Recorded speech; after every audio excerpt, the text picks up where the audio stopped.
வாசக நேயர்கள் அனைவருக்கும் இனிய வணக்கம். இன்று மகர ராசி மகர லக்னத்தில் பிறந்தவர்களுக்கு கோச்சார கிரகங்கள் வரிசையில் ராகு கேது பெயர்ச்சி 2025ஆம் ஆண்டு மே மாதம் நடைபெறக்கூடிய ராகு கேது பெயர்ச்சி உங்கள் ராசிக்கு லாபமா நஷ்டமா இல்லது எவ்வாறு இந்த பலன்களை உங்கள் தசாபதியுடன் இணைத்து பலன் செய்ய போகிறது என்ற விஷயத்தை பார்ப்போம். நடராஜ் ஜோதிட ஆய்வு மையத்தில் தனிநபருடைய ஜாதகம், திருமண பொருத்தம் பாரம்பரியம் மற்றும் பாவகணித அடிப்படையிலும், குழந்தைகளுக்கான பெயர்கள் ராசி நட்சத்திர அடிப்படை மற்றும் லக்ன நட்சத்திர அடிப்படை இரண்டிலுமே எண்கணித முறையில் ஆய்வு செய்து எண்கணித லெட்டர்ஸ் மூலம் இனிய பெயர்களை வைக்க அணுகுவோம். சரி, இந்த மகர ராசி மகர லக்னம் என்பது நீங்கள் யார்? மகர ராசி என்பது ராசி மண்டலத்தின் 10வது வீடாம். இதன் அதிபதி சனி. சரம், இயக்கங்களிலே சரம், வடக்கு திசையின் அதிபதியாம். இந்த உலகத்தில் உள்ள ரா மெட்டீரியல்ஸும் தொழில்துறை நிர்வாகத்துறை, தொழில் நிர்வாகம், அட்மினிஸ்ட்ரேஷன் என்று சொல்லக்கூடிய வீடாக கிட்டும் மற்ற இடத்திலாகவும் ஒரு தலைமை பொறுப்பை கச்சிதமாக ஏற்று நடத்துவதற்கு ஒருவர் தேவை. அவர்தான் இந்த மகர ராசி. தன் நலம் பார்க்காமல் பொது நலத்தை மட்டுமே இயல்பாக கொண்டு எதையுமே துல்லியமாகவும் அதை ஒரு கணக்கு போட்டு நேர்மையாகவும் செய்யக்கூடிய தர்மத்தின் காரகனாகிய கருப்பு தங்கமாகிய இந்த இரும்பின் தத்துவத்தை அடிப்படையாக கொண்ட இனிய மகர ராசி மகர லக்ன நேயர்களே, உங்களுக்கு ராகு கேது பெயர்ச்சி 2025ஆம் ஆண்டு எவ்வாறு இருக்கும்? அதற்கு முன்பாக இந்த பதிவை காணும் நண்பர்கள் தயவுசெய்து சப்ஸ்கிரைப் செய்து கொள்ளவும், உன் நண்பர்களுக்கு ஷேர் செய்வோம். சரி, இந்த மகர ராசிக்கு கடந்த 1.5 ஆண்டு காலமாக உங்கள் ராசி லக்னத்திற்கு 3 மற்றும் 9ஆம் இடத்தில் இருந்த இந்த ராகு கேதுக்களானது இப்பொழுது ஆண்டி கிளாக் வைஸ். ராகு கேதுக்கள் எப்பவுமே எதிர்மறையான திசையில் தான் செல்லும். இது எப்பொழுதுமே நிழல் கிரகம். நாம் நடந்தாலும் பின்னோக்கி நகரக்கூடிய நிழலின் தத்துவம், பின்னால் இருக்கக்கூடிய நிழலின் தத்துவம், தாத்தா பாட்டினுடைய காரத்துவம். ராகு என்பது பேராசையினுடைய உருவம், கேது என்பது ஞானத்தினுடைய உருவம், சுருக்கி செய்யக்கூடிய உருவம். இரண்டுக்கும் உள்ள வேறுபாடு இதுதான். ராகு என்பது எதையுமே பெரிதுபடுத்தி மிக பிரம்மாண்டமான வெற்றி தோல்விகளை தரக்கூடியது இருக்கும். கேதுவானது நுண்ணிய வழியில் செய்யப்படக்கூடிய அமைப்பாக இருக்கக்கூடிய அமைப்பு. இரண்டுக்குமே நீங்க வேரியேஷன் பார்க்க வேண்டும். இதெல்லாம் எப்ப சார் நடைபெறும் என்பதால், நம்முடைய பிறப்பு கால ஜாதக அடிப்படையில் ராகு திசை, ராகு புத்தி அல்லது கேது திசை, கேது புத்தி அந்தரங்கள் நடக்கூடிய காலத்தில் இந்த தற்காலிகமாக நடக்கக்கூடிய கோச்சார பலன்கள் இந்த திசாபத்தினுடைய வலிமையை தற்காலிகமாக நிறுத்தி வைக்கவோ அல்லது வேகப்படுத்தவோ கிரியாவிக்கு போல செயல்படக்கூடிய அமைப்பு தான் இந்த கோச்சார கிரகங்கள். சரி, இந்த முதலில் ராகு பெயர்ச்சினை பார்ப்போம். உங்களுக்கு ராகுவானது 2ஆம் இடத்திற்கு தற்பொழுது பயிற்சியாகி வரும் பொழுது என்னெல்லாம் செய்ய வேண்டும்?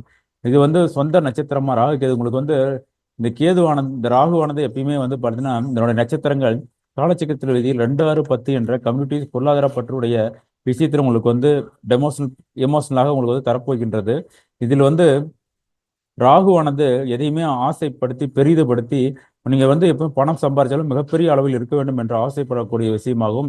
அந்த பணமே உங்களுக்கு கௌரவம், அந்த பணத்தை வச்சிருப்பதே உங்களுக்கு கவர்ச்சி போன்ற விஷயத்தை துறையில் மிகவும் சீர்தூக்கி பார்க்கக்கூடியதாகவும், உங்களுடைய பயணங்கள், இந்த என்டர்டைன்மெண்ட் இதெல்லாம் உலகத்தில் உள்ள பொதுநல வேலைக்காக செய்து கொண்ட நபர்கள் அனைத்துமே இப்பொழுது தன்னுடைய சுய பணம், சுய தேவை, சுய பணத்திற்காக நீங்க எதை வேண்டுமானாலும் குடும்பம் இதற்காக நீங்க பணம் செய்யக்கூடிய நிலையில் இருக்கும். சுற்றுப்பிரயாணம், வெளி தொடர்பு இதெல்லாம் நிறுத்திவிட்டு உங்களுடைய சுய தேவைகளுக்காக என்ன வேணுமோ அதை போராடக்கூடிய ஒரு காலகட்டமாக இதை அமைத்துக் கொள்கிறார்.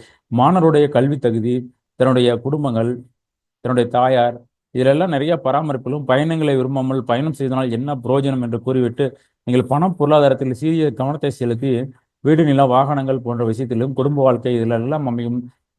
குழந்தைகளுடைய கல்வி மற்றும் குழந்தை பேர்கள் போன்ற விஷயத்திற்கும் பயணங்களை எதை செய்தாலும் அதில் பணம் நோக்கத்துடனே செயல்படக்கூடிய அமைப்பாகவும் இந்த ராகுவானது உங்களுக்கு தரப்போகின்றது. இந்த 2ஆம் இடத்து ராகு உங்களுக்கு எதெல்லாம் சொல்லும்? முதலில் பயணங்கள் செய்யக்கூடிய அமைப்பினை தடுக்கும், உங்களுக்கு சிந்தனைகளை தடுக்கும், குழந்தைகளிடம் அன்பு பாசத்தை குறைக்கும், மனைவியிடத்தில் ஒரு சில வெற்றி தோல்விகளை நிர்ணயிப்பதில் இருந்து கொள்ளவிருக்கும். பொருளாதார தடை, அதாவது உயர்கல்வி, உயர் ஸ்டடீஸ் மற்றும் சமுதாய ஒழுக்கங்கள் மேல உங்களுக்கு நாட்டமின்மை, நண்பர்களிடம் விட்டு கொடுத்து போக முடியாத தன்மைகள் போன்ற விஷயத்தை எல்லாம் தர காத்துக்கின்றது. ஆகினால் நீங்க எவ்வளவு சென்றாலுமே பொருளாதாரத்தை மையமாக கொண்டு ஏற்படுத்தக்கூடிய ஒரு திசாபுத்தியாகவே இதில் அமையக்கூடிய கோச்சாரத்தை மாற்றக்கூடிய ஒரு காலகட்டமாக இருக்கும். அதனால் இந்த ராகு என்பது நீங்கள் பொருளாதாரத்தை மேம்படுத்திக் கொள்ளவும் சீர்தூக்கிக் கொள்ளவும் வீடு நிலம் வாகனங்கள் போன்ற துறைகளில் இன்வெஸ்ட்மெண்ட் செய்யக்கூடிய ஒரு காலகட்டமாக இது அமைவதற்கு நிறைய வாய்ப்புகள் காத்து கொண்டிருக்கின்றது. சரி, அடுத்ததாக இந்த கேதுவானது எதை செய்ய காத்துக்கொண்டது? கேதுவானது 8ஆம் இடத்தில் இருப்பதனால் உங்களுடைய எண்ணம் சிந்தனைகள் எதிர்மறையான சிந்தனைகள், வாழ்க்கையில் ஒரு புடிமானம் இல்லாத இருப்பல், இந்த உலகத்தில் நான் ஏன் வாழ்கின்றேன், ஒரு அர்த்தமில்லாத வாழ்க்கையாக இருக்கின்றது, என்னுடைய கௌரவங்கள் அனைத்தும் ஃபால் என்று இருந்து ஏன் என்னுடைய குழந்தைகள் என்னுடைய பேச்சை கேட்க மாட்டேங்கிறார்கள், சமுதாயத்தில் நான் ஒரு மனிதனா என்ற விதமான கேள்விகள் அனைத்துமே இந்த கேதுடைய கோச்சாரம் உங்களுக்கு தர காத்துக்கின்றது. இந்த 8ஆம் இடம் என்பது பொருளாதார ரீதியாக உங்களுக்கு முன்னேற்றத்தை கொடுத்தாலும் ஒரு மன ரீதியாக ஒரு ஊசியை எடுத்து இதயத்தில் குத்துனா எவ்வாறு வலிக்கும், அது போன்ற அமைப்பினை உங்களுக்கு தர காத்து கொண்டிருக்கின்றது. அன்பர்களே, இந்த மகர ராசிக்கார நேயர்களுக்கு கேது திசை கேது புத்தி நடப்பவர்கள் சற்று எச்சரிக்கையாகவும் நிதானத்துடனும் வாழ்க்கையில் என்னதான் நம்மளுக்கு கஷ்ட நஷ்டங்கள் இருந்தாலுமே அது சீர்தூக்கி பார்த்து கொண்டு புதன் பகவானின் ஆசி பெற்ற, அதாவது பெருமாளின் ஆசி பெற்ற தலங்களில் சென்று நீங்கள் மனமுருக வேண்டிக் கொண்டால் இந்த கேதுவானது தன்னுடைய பாவத்தை குறைச்சி கொண்டு நல்வழி பார்க்கணும். வாழ்க்கையில் எதிர்மறையான திங்கின் மூலம் மாணவர்கள் அல்ல குழந்தைகளுக்கு ஃபுட் பாய்சன் ஏற்படுதல், மாணவர்களுடைய கல்வி தடைகள், நடுவயதில் இருப்பவர்களுக்கு மிகப்பெரிய தொந்தரவுகளையும் பிளட் கேன்சர் போன்ற அமைப்புகளை இருப்பதற்கு உண்டான கால சூழ்நிலையும், வெளிநாட்டு பயணங்கள் தடைகள் இதன் மூலியமாக ஏற்படுத்த காத்து கொண்டிருக்கிறது. நண்பர்களே, நீங்கள் சற்று இந்த கேது திசை கேது புத்தி நடப்பவர்கள் சற்று நிதானத்துடனும் செல்வாக்குடனும் அமைத்தால் இந்த கேது பயிற்சி உங்களுக்கு நன்மை பெருக்கும். ஆகையால் சிறுதூக்கி பார்க்கும்பொழுது இந்த ராகுகேது பயிற்சிகள் உங்களுடைய தனிமனித வாழ்க்கையில் சந்தோஷத்தை கெடுத்து பொருளாதாரம் சார்ந்த சிந்தனைகளை உங்களை ஆட்டி வைக்க காத்து கொண்டிருக்கிறது. நண்பர்களே, நீங்கள் எந்த பாவத்தை இயக்குகின்றோ அந்த பாவமாகவே இதுக்கு காட்சி அளிக்கும். சரி நண்பர்களே, மீண்டும் அடுத்த பதிவில் சந்திப்போம். ஜோதிட சம்பந்தமான தகவல்களுக்கு நடராஜ் ஜோதிடத்தை ஆய்வு மையத்தை அணுகவும் மற்றும் தனிப்பட்ட ஜாதகங்களுக்கும் ஆய்வு மையத்தை அணுகவும். நன்றி, வணக்கம். மீண்டும் அடுத்த பதிவில் சந்திப்போம்.